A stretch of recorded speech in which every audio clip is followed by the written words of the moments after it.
Okay, ever since I've got this thing running, one gauge I've noticed it hasn't been working was my my oil pressure sending unit. And see how shiny it is down there? I put a brand new oil pressure sending unit in this Jeep, but my gauge has continually gone to max, way over 85 psi of oil pressure. There's no way I have that much, so I pulled the pigtail out. This is how you troubleshoot your oil pressure gauge if it isn't working right.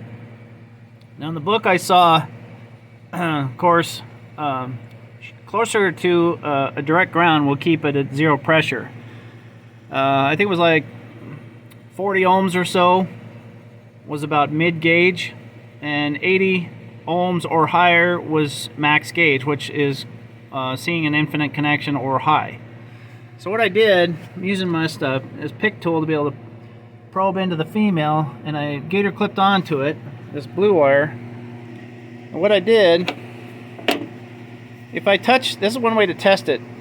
You can take the other gator clip, touch it, turn your key on, touch your gator clip right to your ground, to negative. If your gauge stays at zero, great. Around 30 to 40 ohms is about mid gauge level.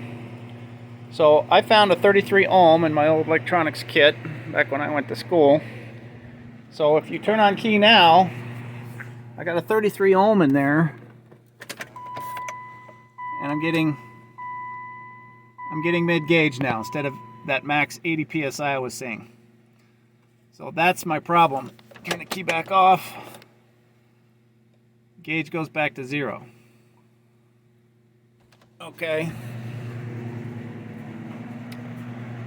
If I take the resistor out of it, so disconnect this 33 ohm resistor, hook right to ground.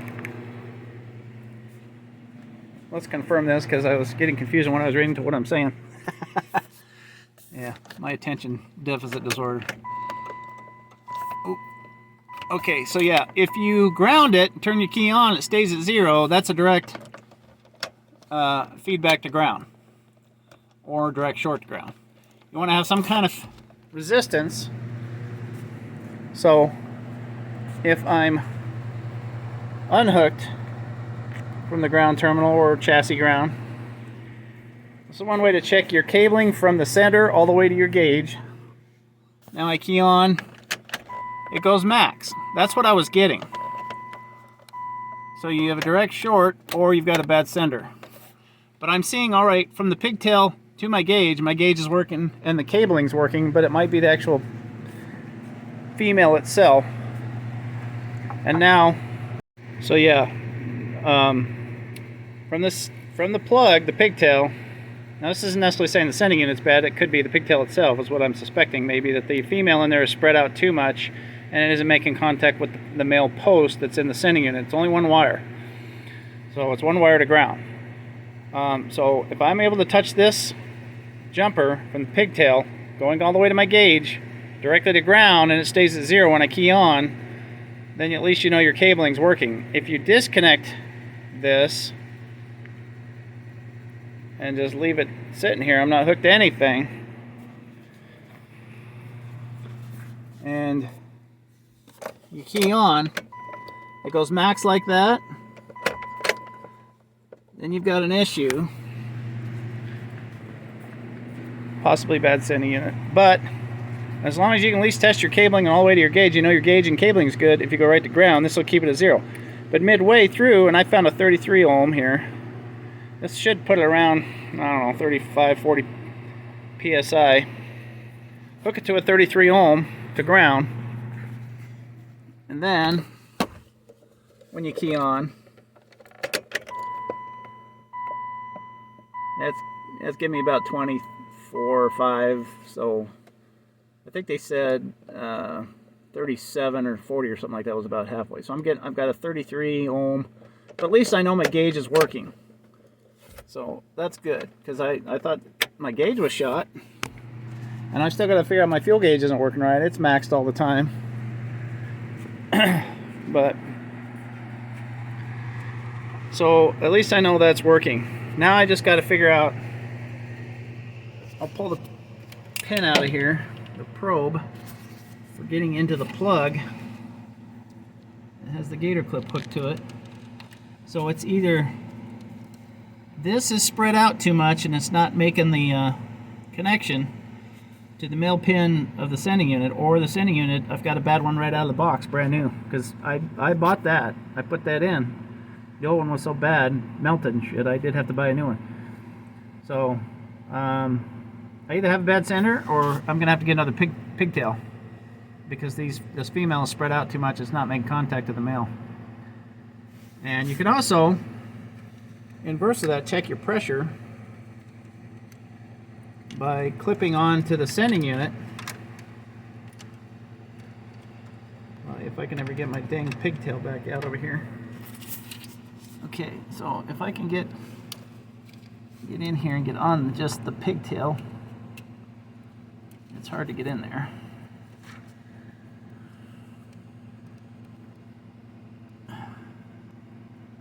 Watch what I'm filming and try and do this.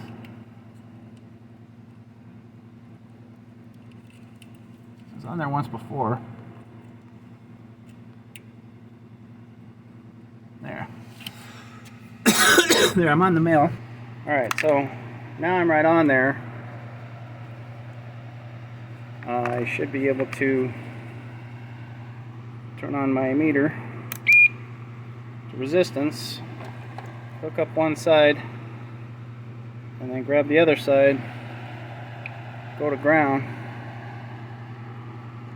start the engine and see if it's giving me proper resistance about mid-range when it's running. I'm in an enclosed garage, so I don't want to run it very long. See, look at that. Idling, yeah, I'm getting about 20 mega ohms. Yeah, this sending unit is bad right out of the box. I thought that was ohms, but it's mega ohms. So this sending unit's wrong or bad. So I went out to Hippo and I got the old one out of Hippo. I had to wipe it off, it was filthy. And it's weird, it's longer. I could not fit my deep 27mm socket over it. I actually had to use my channel locks to unscrew it and tighten it down, putting it in here. So let's see now if I've got a proper oil pressure gauge when this thing's running. Problems, problems, problems. My world is fixing problems. If I can just not touch the screen. Hey, look at that! The old sending unit works! So that's right, now I gotta figure out the stupid fuel pressure sending unit is probably what's bad. Or it does make me wonder, did they use any kind of different value for a sending unit, different part number, and it uses different ohmage from 95 to 93, because I've got 93 harness and everything in this thing now. Hope I don't have to have a problem that a lot of things I have to go get a part for. I've got to get it for a 93 and not a 95, because this Jeep is dang near more as much 93 as it is 95.